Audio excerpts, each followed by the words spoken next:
Muito bem, gente. Olha aí. Artigo 50. Bota um asterisco, lê esse artigo algumas vezes, que ele é muito pedido, hein? Muito. Aliás, me congela. Aliás, a lei está do teu lado, né? Esqueci de falar isso no início, mas pelo amor de Deus, né? A lei está aí do teu lado, né? Ou impressa, ou está num tablet, ou está de alguma maneira você está lendo a lei, né? E está acompanhando. Então, o que está escrito no artigo 50? A administração é obrigada a motivar os seguintes atos, né? Não está escrito exatamente assim. Está escrito o quê? A demonstração das razões de fato e de direito, né, que levaram a administração a fazer alguma coisa, ou seja, entre parênteses, a demonstração dos motivos ou a motivação é obrigatória para os seguintes atos. 2 pontos, tem uma lista aí. 8 casos. Muito bem. Questãozinha que volta e meia cai em prova. Eles botam lá. A motivação não é obrigatória. No seguinte caso, questão de múltipla escolha, A, B, C, D, E. O que ele vai fazer? Vai copiar 4 itens desse aqui, 4 itens desses, e na outra vai colocar uma situação lá que não tem nada a ver com isso aqui, não tem nada a ver com motivação, aquilo não precisa ser motivado, a resposta é aquela. Questãozinha fácil de ser elaborada, porque o examinador faz o quê? Ctrl+C, Ctrl+V, né? Qual que não exige motivação? Ctrl+C, 4, e só não inventa alguma coisa lá, uma pérola qualquer. Então, por eliminação, é aquela. Tá legal? Esse tipo de questão, cá para nós, muitas das vezes tá errada, tá mal feita. Ele está querendo dizer o seguinte: nesses 4 que estão aqui na lei, a motivação é obrigatória? Tá no artigo 50. E naquele outro que não tá, a motivação é obrigatória? Em regra também. A questão é a seguinte: essa lista do artigo 50 é uma lista taxativa ou é uma lista exemplificativa? Exemplificativa. A motivação é a regra. A administração tem que motivar os seus atos em tudo que está aqui. E numa outra situação que não esteja aqui, muito provavelmente a administração tem que motivar também. Não está aqui porque o legislador esqueceu de botar. Mas a motivação naquele outro caso é obrigatória? Também, porque essa é a regra. Está mal feita a lei. E está pior ainda a questão que deu a entender que é uma lista taxativa. Mas, pelo sim, pelo não, você guarda todos esses. O que aparecer de importante, aliás, o que aparecer de diferente é o gabarito que não tem que ter motivação. Mas a gente sabe, eu dei para vocês um exemplo de ato. Toda doutrina só consegue dar um exemplo de ato que dispensa motivação. Qual é? Exoneração de cargo em comissão. Por quê? Porque a Constituição Federal falou que os cargos em comissão são de livre exoneração. Então a Constituição quis dizer o seguinte: a autoridade que nomeia alguém para um cargo em comissão, depois pode exonerar essa pessoa quando quiser e bem entender, de forma livre, de maneira que ele não tenha nem que dizer por quê. Estou te nomeando. Por quê? Porque eu confio em você. Você está exonerada. Por quê? Não interessa. Está implícito. Se a pessoa está sendo exonerada é porque a autoridade não confia mais nela. Não precisa dizer. Tá legal? Agora, cá para nós. Essa lista aqui, o inciso 1, essa aqui podia ter só um, porque já é tudo ali. A motivação é obrigatória para os atos que neguem, limitem ou afetem direitos ou interesses. Ora, todos os atos que afetem interesses devem ser motivados. Cara, é tudo. Toda vez que a administração afetar algum interesse de algum particular, a administração tem que dizer por que está afetando. Em tese, até a exoneração do cargo em comissão afeta o interesse do cara, né? Não afeta direito, porque o cargo em comissão é de livre exoneração, então ele não tem direito a ficar ali. Mas ele tem interesse em continuar sendo assessor? Claro. Se a administração exonera ele, está afetando o interesse dele, não está? Tá. Então, teoricamente, até esse deveria ser motivado. Não vai entrar aqui na lei, porque a Constituição diz que o cargo em comissão é de livre exoneração. Então, a Constituição está acima da lei, então uma exceção constitucional. Por isso é que não consegue se colocar outra. Né? Todos os atos que afetem algum interesse do particular devem ser motivados. É tudo. Daí para baixo, tudo. Olha lá. O ato que impõe algum dever, alguma sanção, claro, se impõe alguma sanção, algum dever, alguma imposição, está afetando o interesse do cara, porque o cara não quer ser punido, não quer ser obrigado, não quer. Quando a administração decide algum processo administrativo de concurso público, de seleção pública, decide, você está fora. Ué, está afetando o interesse dele. Quando a administração declara a inexigibilidade de licitação, quando a administração dispensa licitação, a regra é que haja licitação. Se a administração não licita, porque tem dispensa ou inexigibilidade, a administração tem que dizer por que está contratando sem licitação, claro. Tudo aí, né? Quando a administração decide algum recurso, tem que dizer por que está decidindo. Quando a administração reexamina alguma coisa de ofício, por conta própria, a administração diz, pode fazer, depois a administração, por conta própria, reexaminou e disse, não pode mais. Ué, mas espera aí. Então tem que dizer por quê, né? Quando a administração deixa de aplicar alguma jurisprudência, a administração sempre faz assim. Por quê? Porque aquilo é jurisprudência, aquilo sempre é feito assim. Agora a administração fez diferente. Então deixou de fazer o que ela sempre faz, porque deixou de aplicar a jurisprudência sobre aquilo. Tem que dizer por quê. Quando a administração anula, revoga, suspende, a administração tem que motivar. Tá legal? Então, princípio da motivação. É muito importante, é obrigatório. Em 99,9% dos casos. Vamos lá. E aí, só para mostrar que isso a gente já viu, né? Cada agente tem que agir de acordo com a sua competência. Então, cada um tem que atuar de acordo com a sua competência. O fiscal, eu tenho competência para autuar um contribuinte? Sim. Então, eu posso autuar o contribuinte? Sim. Eu posso ou eu devo autuar?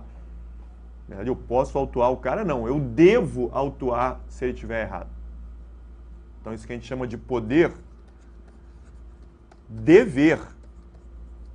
É o poder-dever do agente. Então, é o seguinte, eu posso autuar? Não, eu devo. Eu tenho competência para autuar? Tenho. Sendo assim, eu posso deixar de fazer? Não.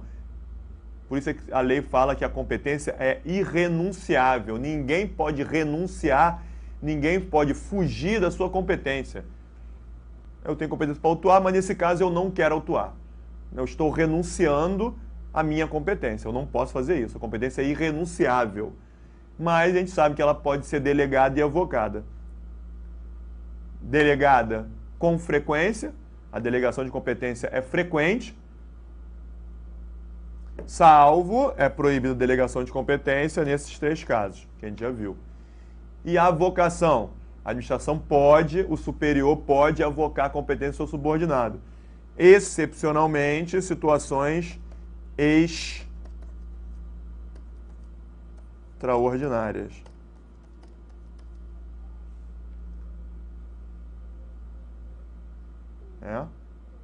No caso concreto, em situações pontuais, por tempo determinado, não de forma generalizada. A gente já sabe isso. Então, tudo isso a gente já sabe. Já vimos lá em Atos, não vamos repetir. Depois, essa parte aqui, tudo bem, vou dar uma palhinha que a gente não conversou sobre isso.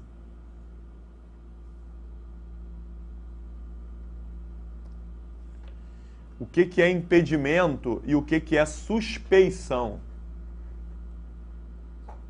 Bom, olha só. Imagina o seguinte, um fiscal de vigilância sanitária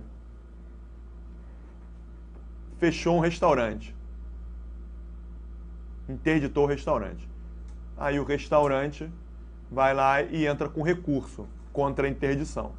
Como a gente já sabe, e a gente vai ver mais com calma mais aqui daqui a pouco, a gente já viu isso, o restaurante, quando apresentar o recurso, quem vai julgar? O chefe do fiscal da vigilância sanitária, né? Recurso hierárquico. O chefe do fiscal é que vai julgar aquela interdição. Tá legal. Agora, esse cara que vai julgar o recurso, ele é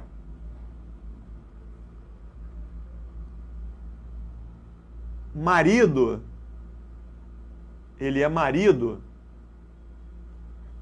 a mulher dele é que é a proprietária do restaurante. O fiscal da vigilância sanitária fechou o restaurante da Maria, Maria entrou com recurso contra a interdição. Quem vai julgar? O João, que é chefe do fiscal. Só que o João é casado com a Maria. Você acha que o João, sendo casado com a Maria, né? E, claro, o restaurante dá dinheiro, o dinheiro para Maria, que é casada em comunhão de bens com o João, é claro que o João se beneficia do dinheiro do restaurante. Você acha que o João vai manter a interdição ou vai determinar a anulação da interdição e a reabertura do restaurante? Já que ele tem interesse naquilo. Nesse caso, ele não pode julgar. Ele tem que vai pegar, restaurante da Maria, minha mulher, ó. Ah, beleza, vou julgar e mandar. Se ele fizer isso, ele está agindo de forma pessoal. Ele sabe que ele não é imparcial para julgar aquilo. O que ele deve fazer? Ó, encaminho esse recurso ao diretor tal para que ele julgue, porque eu estou impedido de me manifestar nesse processo, uma vez que a Maria, dona do restaurante, é a minha mulher. Eu estou impedido. Por que no caso ele está impedido? Impedido quer dizer, ele não pode de maneira nenhuma se manifestar. Está proibido de se manifestar. Porque na primeira hipótese, a lei fala que estará impedido de participar, está proibido de se manifestar, quem? Primeiro, quem tem interesse na matéria, interesse direto ou indireto. É o caso dele, né? Ele tem interesse na matéria? Claro que ele tem interesse. Claro que ele tem interesse. Então entra aqui. Também não pode participar, está impedido de participar, quem já participou daquele processo em alguma fase anterior, como perito, como testemunha. Não pode. É o exemplo seguinte. O fiscal de vigilância sanitária, ele acha que o estabelecimento deve ser fechado porque tem um problema sanitário, mas pede um laudo de um agente público que faz um laudo, né, dá um parecer favorável à interdição. O fiscal está em dúvida, pergunta, vem cá, você acha que nesse caso, aí o cara dá um parecer, um outro agente, parecer. Entendo que o restaurante deva sim ser fechado, porque de acordo com a lei tal, o produto encontrado, a comida encontrada, tal, é impróprio para o consumo, por causa disso, isso, deu um parecer favorável à interdição. Aí o fiscal vai lá e interdita. O dono do restaurante entra com recurso. Quem vai julgar o recurso?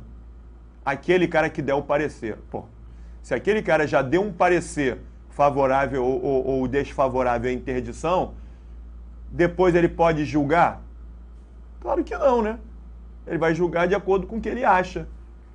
Então, ele não é imparcial. Então, quem já participou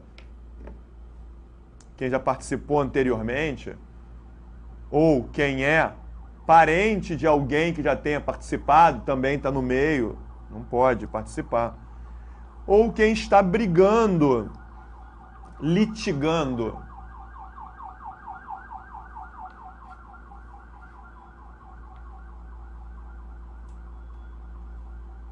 Litigando, litígio, litigando é brigando, está no litígio.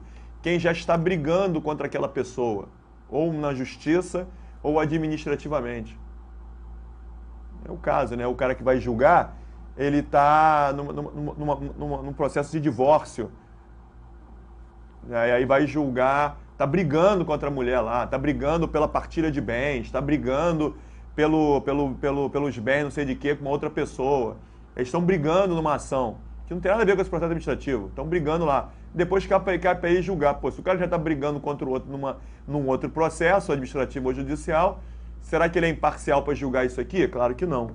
Então decorre essas três hipóteses, tá? Está impedido de participar quem tem interesse, quem já participou no processo de alguma maneira, ou quem está brigando com aquela outra pessoa.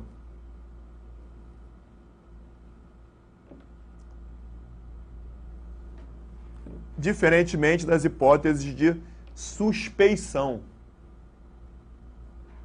As hipóteses de suspeição. É o quê? Eu autuo um estabelecimento, o estabelecimento entra com recurso, e aí o recurso vai ser julgado pelo João, que é o diretor. Quando o João olha, o João conhece o dono daquele estabelecimento. É amigo dele. Né? O estabelecimento que foi autuado é o estabelecimento de um cara que é amigo do João. É amigo. Agora, será que o João vai julgar, vai cancelar o auto de infração para beneficiar o amigo dele? O João, ele tem a relação de amizade ou inimizade, mas ele tem que pensar, pô, tudo bem, eu sou amigo do João, mas se eu cancelar esse auto de infração e depois descobrirem, eu serei demitido e vou responder por isso. Vou responder por peculato, vou responder penalmente por prevaricação. Pô, sinto muito, é meu amigo, mas amigos, né, trabalho à parte, né? Então, não quer dizer necessariamente que ele, por ser amigo ou inimigo dele, vai deixar isso influenciar a decisão dele. Então, ele não está impedido de participar, não. Agora, ele pode até não se sentir à vontade, já que é do meu amigo, vou passar para outra pessoa. O ideal é fazer isso. Isso já aconteceu comigo em outros lugares, né? Eu já fui auditor do Tribunal de Contas, por exemplo, e já aconteceu isso, né? De eu estar auditando lá e fiscalizando também. Eu como fiscal. Já entregaram para mim para eu fiscalizar uma empresa. Entregaram, né? A gente pega fichas faz um planejamento fiscal e tal, ó, vocês vão fiscalizar tal, distribuir aleatoriamente. Quando pegaram, eu digo, Gustavo, vai fiscalizar a empresa tal. Beleza. Quando eu peguei, a empresa era de um amigão meu. O que eu fiz? Chega no processo, me declaro suspeito para julgar essa empresa, uma vez que o dono da empresa é meu amigo pessoal. Solicito que esse processo seja encaminhado a outro fiscal. Claro, já tirei o meu da reta, né? Cara, o que eu tenho a ganhar com isso? Nada. Se eu autuar a empresa, o meu amigo vai ficar pau da vida comigo. Se eu deixar de autuar a empresa porque é tudo certo, amanhã alguém depois pode dizer que eu deixei de autuar porque o cara era meu amigo. Então eu vou me dar mal de qualquer maneira, certo? Posso me ferrar de qualquer maneira. Chega lá, me declaro suspeito, solicito. Agora, se eu fiscalizasse, pergunta é essa. Se eu, é meu amigo, mas eu não quero saber, é meu amigo, mas eu vou fiscalizar assim mesmo. Se tiver certo, eu me garanto, se tiver errado, eu vou multar e ele não vai poder ficar pau da vida comigo. Se ele ficar pau da vida comigo, porque não é meu amigo. Eu posso fiscalizar a empresa? Posso. Eu não estou impedido de fazer isso, não. Eu não tenho interesse nenhum naquilo. Eu tenho amizade. É o caso da suspeição. Então, é suspeito aquele que tem amizade ou inimizade com aquela outra pessoa. Com pessoa ou com os cônjuges, tem alguma relação de amizade ou inimizade envolvida ali. Ele pode pedir a suspeição. E a pessoa pode pedir a suspeição. Vamos supor que eu vou fiscalizar, pego, aquele cara é inimigo meu. E essa empresa é da Maria, que é minha inimiga. Eu não gosto dela. Todo mundo sabe que eu não gosto dela, mas eu vou fiscalizar assim mesmo. A Maria fica sabendo, quando vê, quem vai fiscalizar? Gustavo? Ela vai lá e pede para que a administração escolha outro fiscal. Ela pede para que eu seja declarado suspeito e que o processo seja encaminhado outra. A administração vai analisar. A administração não é obrigada, não. A administração, não. Ele é suspeito, mas eu confio que ele não vai deixar isso influenciar no trabalho e pode manter. A administração não é obrigada. Se fosse hipótese de impedimento, né, quem vai fiscalizar o cara que tem interesse em prejudicar. Ela vai entrar com um processo pedindo para que o cara seja declarado impedido. A administração é obrigada a impedir tirar aquele cara. Agora, no caso da inimizade, ela pede e a administração pode indeferir. Não, é ele que vai te fiscalizar.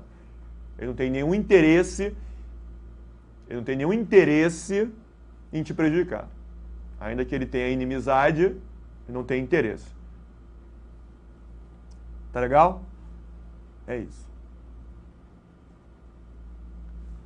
Bom, aí, seguindo adiante, a administração vai entrar na parte de atos administrativos que a gente já bateu com calma, né? Olha como é que está escrito. A administração deve anular os seus próprios atos por vício de ilegalidade. Então, a anulação por ilegalidade é, a princípio, obrigatória. A administração deve anular. E a administração pode revogar os seus atos por motivo de conveniência e oportunidade. Por quê? Porque a revogação, a princípio, é discricionária.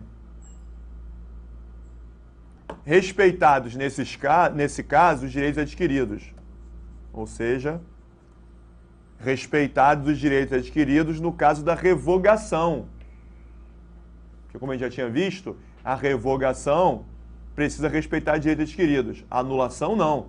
Então, quando a lei fala respeitar os direitos adquiridos, é no caso da revogação, não no caso da anulação. Já vimos isso. E a administração tem o direito de anular os seus próprios atos no prazo de 5 anos, salvo má-fé. Princípio da segurança jurídica. Se o cara está de boa fé, a administração tem que ter um prazo para descobrir o erro e anular. Decorrido daquele prazo, a administração não pode mais fazer nada. Agora, se o particular está de má fé, ele não tem que ser protegido, não tem que ter segurança nenhuma. A administração, se descobrir que aquele ato é ilegal e foi praticado pelo particular de má fé, se a administração descobrir isso 10 anos depois, vai anular o ato 10 anos depois. Posse com diploma falso. A administração descobriu que o diploma é falso 10 anos depois. Vai anular a posse? Vai. Porque ele agiu de má fé. Já falamos tudo isso. E aí, diferença tem revogação e anulação, conveniência, oportunidade, anulação por ilegalidade, os efeitos, ex nunc, ex tunc. Já sabemos isso tudo, né? A revogação é só dali em diante, por isso é que tem que preservar um direito adquirido aqui.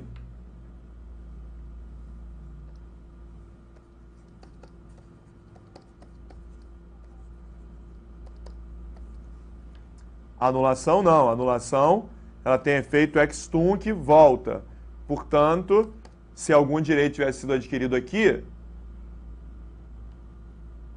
a anulação vai voltar ao ato antes da aquisição do direito. Por isso que um ato nulo não gera direito. Não há direito adquirido. Já vimos isso tudo, né?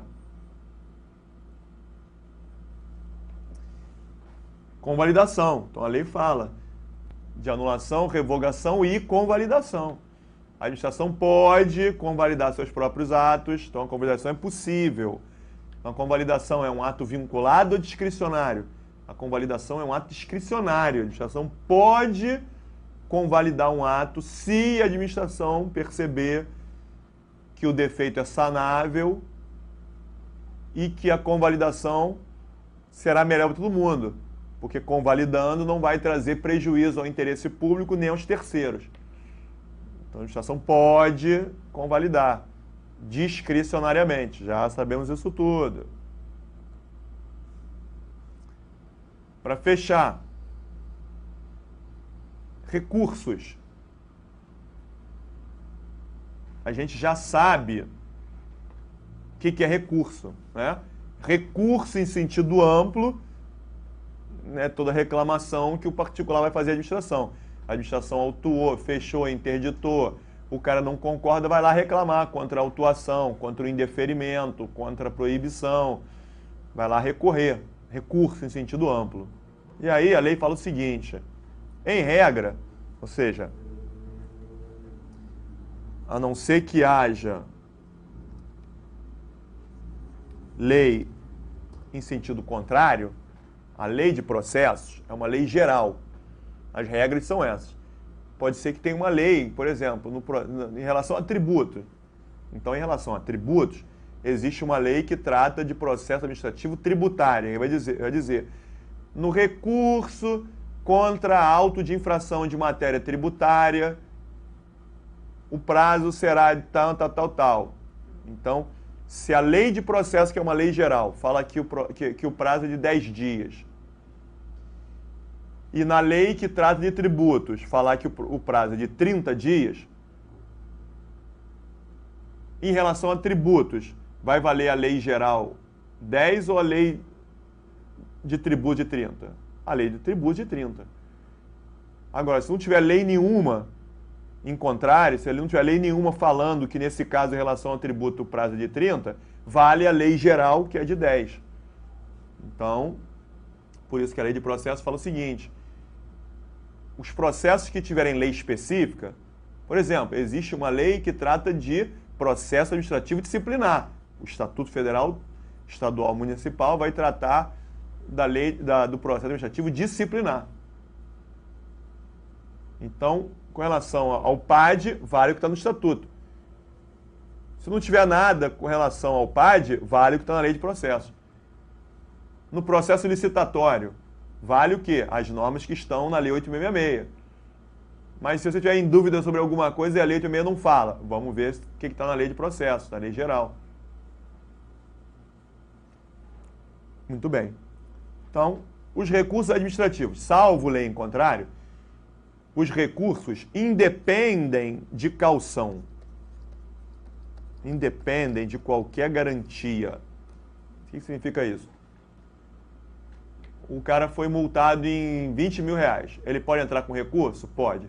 Para entrar com recurso, ele tem que apresentar algum bem como garantia? Não. Então era muito comum. Hoje não se pode mais fazer isso. Mas era muito comum, né? O contribuinte foi multado em 20 mil reais. Pode entrar com recurso? Pode. Contanto que ele apresente pelo menos metade do valor da multa como garantia. Ou seja, 20 mil, o cara leva 10 mil reais, leva lá para a administração para poder entrar com recurso. Ora, o cara quer recorrer, ele tem direito à ampla defesa. E ele não tem 10 mil reais. Ele não tem um centavo no bolso. Então, se ele não tem um centavo no bolso, ele não poderia ter 10 mil. Se ele não poderia ter 10 mil, não poderia apresentar com recurso. Se ele não poderia apresentar o recurso, está ferindo o princípio de ampla defesa. Então, os recursos não podem exigir nenhum pagamento antecipado, nenhuma garantia, nada, porque o cara não tem aquilo e aí ele não poderia entrar com recurso. Os recursos, eles vão tramitar no máximo em até 3 instâncias, já vimos isso. E os prazos, tem que decorar. Qual é o prazo para o particular interpor o recurso? Prazo para interposição do recurso. Ou seja, prazo para apresentar o recurso. O particular tem prazo de 10 dias para entrar com recurso. Prazo para reconsideração, 5 dias. E o prazo para decisão da autoridade, 30. O que significa esse reconsideração em 5, decisão em 30? Vamos lá, voltar para aquele esqueminha que a gente já fez, só acrescentando prazo?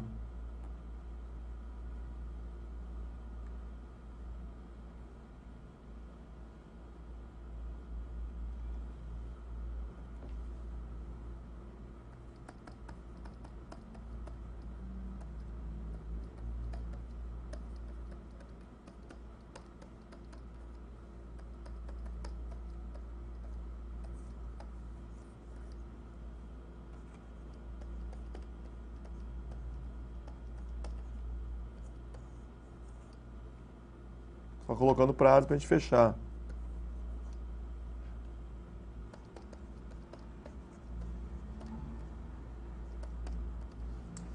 Fiscal de vigilância sanitária foi lá no restaurante e aplicou uma pena de interdição. Que dia que o restaurante foi interditado? No dia 1º. Dia 1º? Tá. A partir dali, ele tem 10 dias para apresentar um recurso contra a interdição. Se ele for interditado, passar mais de 10 dias, ele for 20 dias depois de entrar com recurso, a administração vai olhar, esse recurso aqui já passou do prazo já, ocorreu a perempção, esse recurso é perempto, né? Não interessa, isso aí. Tem um prazo de 10 dias, se passar mais de 10 dias não apresentar um recurso, acabou, é porque ele não quer mais recorrer, entende-se isso. Então, o restaurante foi interditado, a partir do momento que ele é interditado, ele tem 10 dias para apresentar um pedido, aí ele apresenta um pedido. O recurso, né? Recurso em sentido amplo. Mas, na verdade, a administração, quando recebe esse pedido, esse recurso, deve encaminhar ao próprio fiscal de vigilância sanitária, para que ele possa reconsiderar.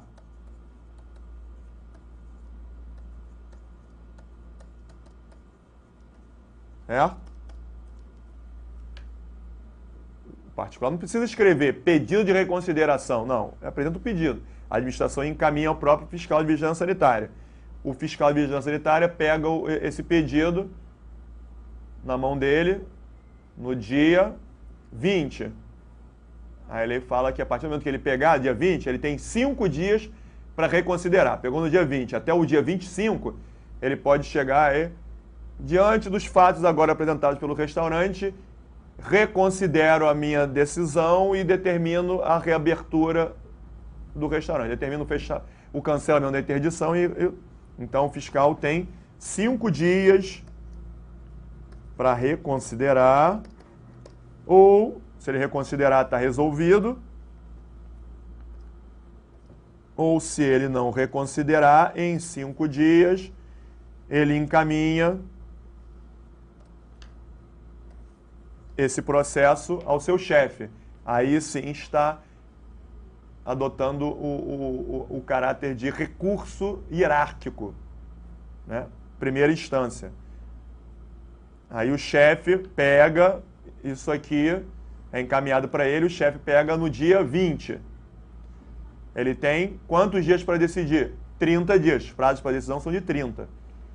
Então ele pegou no dia 20 do mês, ele tem até o dia 20 do outro mês, considerando o mês com 30 dias, ele tem até o dia 20 do outro mês para decidir. Decido manter a interdição, porque isso que foi alegado pelo restaurante não tem nada a ver, tal, não sei o que, isso aqui lá. Comunica o indeferimento. O restaurante toma ciência no dia 4 do outro mês, de que foi indeferido. Pode recorrer? Pode. Foi comunicado no dia 4, tem até o dia 14.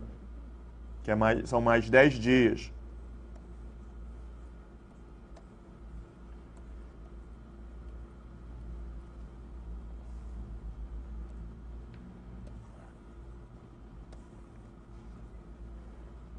Certo? Aquilo que a gente já viu, só colocando prazo.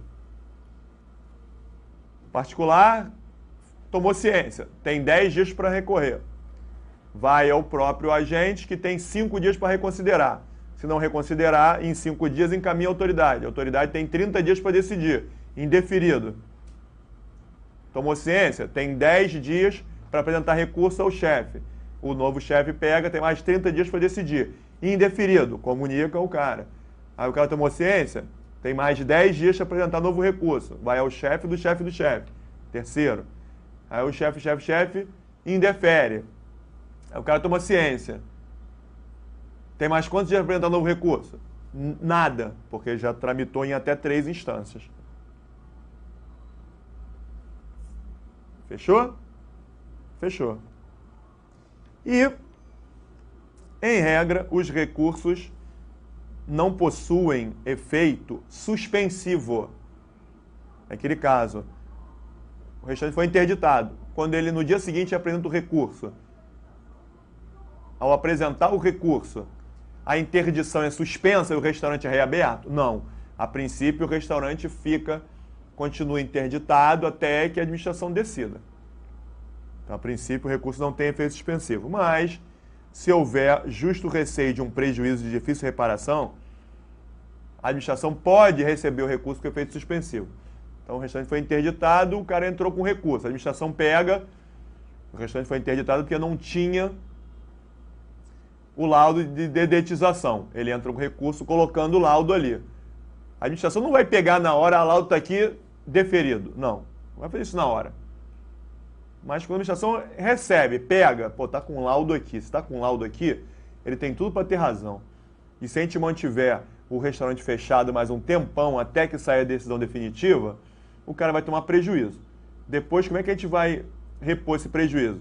Ele vai tomar um prejuízo, um mês de restaurante fechado, vai tomar um prejuízo enorme. Dificilmente vai conseguir pagar. Esse cara vai entrar com uma ação de indenização contra o Estado. Ação de responsabilidade civil. Então a administração pode chegar lá, receba o recurso com efeito suspensivo, determina a reabertura do restaurante, enquanto a gente analisa melhor a questão. Certo? A princípio, o recurso não tem efeito suspensivo.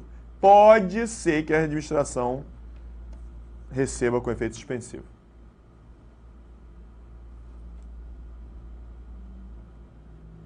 E a última coisa, tomar cuidado.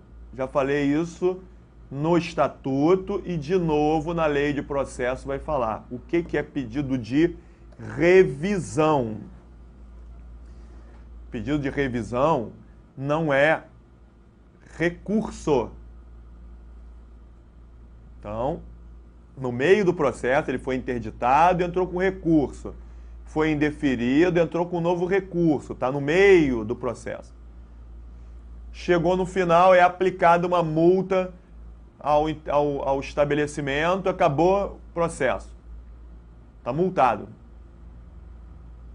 Ou foi determinado o fechamento definitivo do restaurante. Não tem mais como recorrer porque já acabou o processo. Tá, já acabou.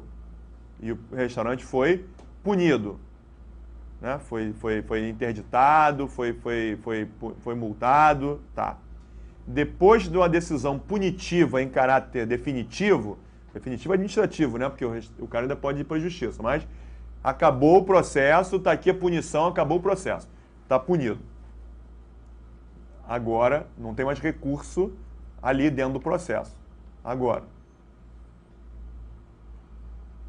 o particular pode ingressar com um pedido de revisão. Ele pode pedir para rever aquele processo todo de novo, se alegar algum fato novo. Se alegar algum fato novo. Alguma coisa que não se sabia na época. E só agora é que veio aparecer. Né? Veio aparecer um documento novo que ninguém tinha ciência. Aí ele apresenta esse documento, com base nisso aqui eu peço para rever o processo todo. Aí sim, o pedido de revisão, baseado em fatos novos, pode ser feito a qualquer momento, não tem aquele prazo, né? Qual é o prazo para recorrer? 10 dias. Qual é o prazo para entrar com o pedido de revisão? Depois da punição já aplicada, baseado em fatos novos, ele pode descobrir esse fato novo 10 dias depois, 1 mês, 2 meses, 1 ano, 2 anos, 5 anos, 20 anos depois. 20 anos depois, ele aparece um fato novo, ele pede para reabrir o processo. Pede para rever o processo, a qualquer momento.